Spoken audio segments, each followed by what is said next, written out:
The big news today is that Indian superstar Vidit Gujarati has won his game against Adhiban in the World Cup with the white pieces, and we'll take a look at that game and see how Vidit converted the material advantage into a full point. So Vidit played d4 and Adhiban responded with King's Indian. So I have a feeling that this was already predicted by Vidit. There's no surprise there because Adhiban has played King's Indian quite a lot. But Adhiban has also played other openings, which means Vidit had to also check other openings of Adhiban. And in this game, Vidit chose the fianchetto against the King's Indian. And after rook b8, rook c1 h6, here Vidit chose d5. Now, Indian Grandmaster, in fact Grandmaster from Karnataka, Girish Kaushik has played almost a similar game until here, and here he chose e3 in a Title Tuesday event on chess.com. And after knight f5 he played e4 and he allowed the knight to come to d4 and then played bishop e3. But Vidit decided to go with a different approach. After bishop d2 knight d4, he decided to retreat his knight on f3 to e1, and this knight on d4 feels slightly uncomfortable because it's going to be kicked out from d4 after e3. So after knight d4, Adhiban chose c5. He wants to get a Benko kind of structure with b5. And here Vidit decides to en passant with d takes c6, and then after b takes c6 he plays e3. Now what happens in this is that after e3 knight f5 or e3 knight e6, in both the cases the c6 pawn falls. Knight f5 is also an interesting possibility here, but Adhiban chose knight e6, and after bishop into c6 black gets rook into b2. Now let's take a stock of this situation. If you compare the king's position, I think they are roughly equal. Material is also equal, and then if you look at the pawn structure, you can see that white has 1, 2 and 3 pawn islands and black has 2 pawn islands, and black's rook has already come to the 7th rank. And at the same time you can see that this rook on b2 is not permanent. The knight can come to d3 and this rook has to go back. So I would evaluate this position as balanced because both sides have their own plus and minus points. So here after rook takes b2, Vidit played knight d3 to move that rook away from b2. Adhiban went back with rook b8, and here comes the first novelty, or let's say the first new move according to the database. Here there was a game that happened between Ivanova and Bivol in Bhubaneswar 2016 where white played rook b1, and after rook b1, queen c7, knight b4, king h8, knight d5. After a few moves, it was a long game, but the evaluation was always balanced. In this game, Vidit chose bishop g2. He simply decided to retreat his bishop to g2, making a space for the knight to come to d5.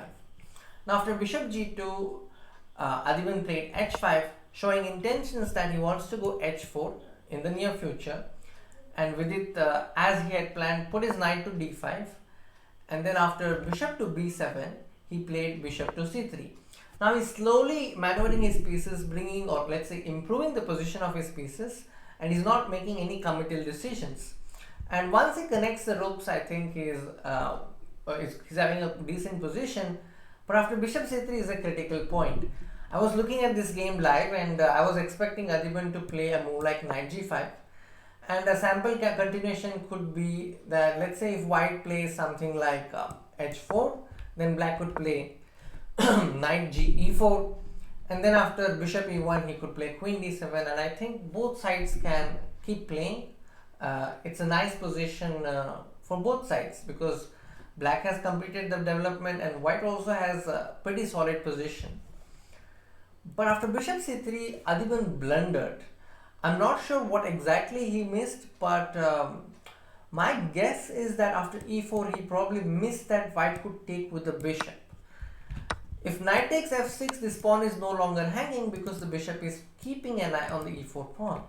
But after bishop takes f6, remember that the queen is also attacked, so he has to respond with bishop takes f6, and now there is no defender on the e4 pawn.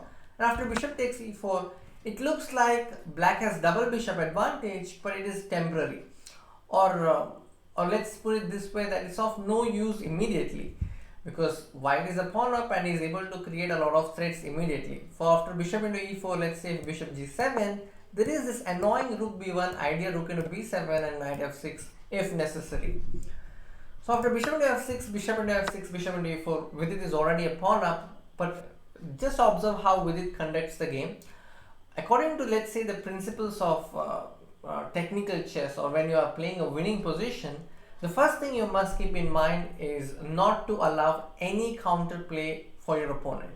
That means you will have to be very alert to see what exactly your opponent is threatening at every moment. And the second thing is to consistently make static decisions and improve the position of your pieces. So Vidit does both and more. So after bishop into e4, h4, he first improves the position of his rook, and then he's already threatening knight takes f6, and then the b7 hangs, so bishop has to go back, and then he brings the bishop which is on e4 to g2 so that it doesn't remain undefended, also prevents h3. Then after rook e8, he then connects his rooks, brings his queen to the game with queen g4, and after hg3, hg3, now the advantage for white here is that this h line can be used by white for attack. For example, bishop f3, king g2, rook h1 can also come in the game. After this, Adhiban played queen a5, and then here with it, he saw that this pawn is hanging, but he played rook b3, and now if black takes this pawn, he wants to double, and then this bishop is in danger. And now if black goes fully passive with knight d8, he can play something like queen g5, and then intend to play knight f6 check, and these two pieces are kind of, they're feeling the congestion, there's not much space there. So this is like clearly winning for white. So Vidit was not perturbed by the threat of queen takes a2. He saw that rook fb1 gives him a lot of initiative. So after rook b3, bishop takes d5, he played bishop takes d5. Now this exchange also benefits him because he's ahead in material and it helps. So after knight c7, he played bishop c6, rook takes b3, a takes b3. Now the fractured pawn structure is also changed, and white is not having any problems with the pawns as well. And after rook b8, he pushed his pawn to b4, and after queen a3, the knight is hanging, he simply protects it, keeps it very simple with rook d1. And after queen b3, he plays bishop f3, keeping everything intact and protected. And after queen c2, he played king g2.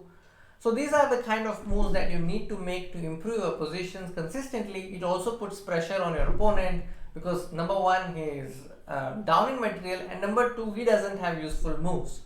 So after bishop f8, he further improved his position of the queen. Now there is also a potential rook h1 threat, and now d6 is also about to fall.